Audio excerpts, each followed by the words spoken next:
এক সময়কার জনপ্রিয় একটি ব্র্যান্ড হুয়াওয়ে। আজকে আপনাদেরকে হুয়াওয়ে P30 প্রোর একটা ডিসপ্লে চেঞ্জ করে আপনাদেরকে দেখাবো।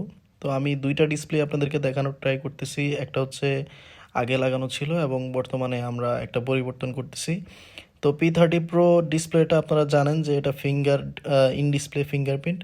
তো সাধারণত ইন ডিসপ্লে ফিঙ্গারপ্রিন্ট ডিসপ্লেগুলি খুবই সাবধানতার সহিত এবং খুবই ভালোভাবে যদি ফিটিং না হয় সেই ক্ষেত্রে ফিঙ্গারপ্রিন্ট কাজ করে না। এবং আপনারা জানেন যে এটার সাথে একটা ঝামেলা আছে, সেটা হচ্ছে ইয়ার স্পিকারের। তো আমরা ইয়ার স্পিকারটা আগেই সেট আপ করে নিয়েছি, এখন ক্লিন করে আপনাদেরকে দেখিয়ে এবং ফিটিং করে ফেলবো খুব দ্রুত। তো আপনারা যারা এই ধরনের ডিসপ্লেগুলি পরিবর্তন করতে চাচ্ছেন খুবই কম খরচের ভিতরে, সেই ক্ষেত্রে আপনারা চাইলে আমাদের সাথে যোগাযোগ করতে পারেন।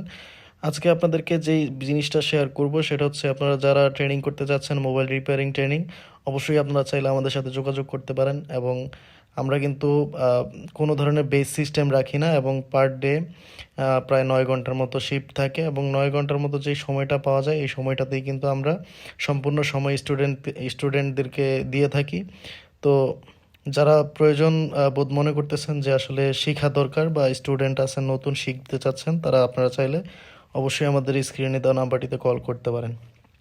আমি বডিতে কিন্তু কমপ্লিটলি ঘাম দিয়ে নিয়েছি, এবং ঘাম দেওয়ার পরে আপনারা জানেন যে এটা কিছুক্ষণ রাখা লাগে। তো সেক্ষেত্রে যেহেতু আমি ভিডিও করতেছি, তো তার কারণে আসলে আমি রাখলাম না, এবং আপনাদেরকে সাথে সাথে দেখানো ট্রাই করতেছি, এবং দেখবেন যে আসলে এই ডিসপ্লেটা ভালো কি না। সবসময় একটা জিনিস খেয়াল রাখবেন, অবশ্যই ভালো যে ডিসপ্লেগুলি বা অরিজিনাল যে ডিসপ্লেগুলি সেগুলির কালার রেজুলেশন কিন্তু পুরাতন যে ডিসপ্লেটা থাকে সেই ডিসপ্লেটার সাথে অ্যাডজাস্টমেন্ট থাকে বা একই রকম দেখতে। তো মোটামুটি আমাদের যে ডিসপ্লেটা আছে এটা আমাদের মোটামুটি ভালো একটা কোয়ালিটির ডিসপ্লে।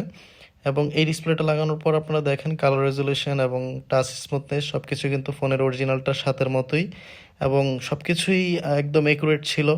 কাস্টমারও খুবই হ্যাপি ছিল যে আসলে এই ডিসপ্লেটা পাওয়ার পর। তো মোটামুটি এটা টাচ স্ক্রিন এবং স্মুথনেস সব কিছু কিন্তু অরিজিনালটার সাথে কম্পেয়ার করার মতো, এবং অরিজিনালটা যেভাবে ইউজ করা যেত এটাও সেম ওইভাবে ইউজ করা যাবে। তো যাদের এই ধরনের ডিসপ্লেগুলি প্রয়োজন, আপনারা চাইলে স্ক্রিনে দেওয়া নাম্বারটিতে কল করতে পারেন।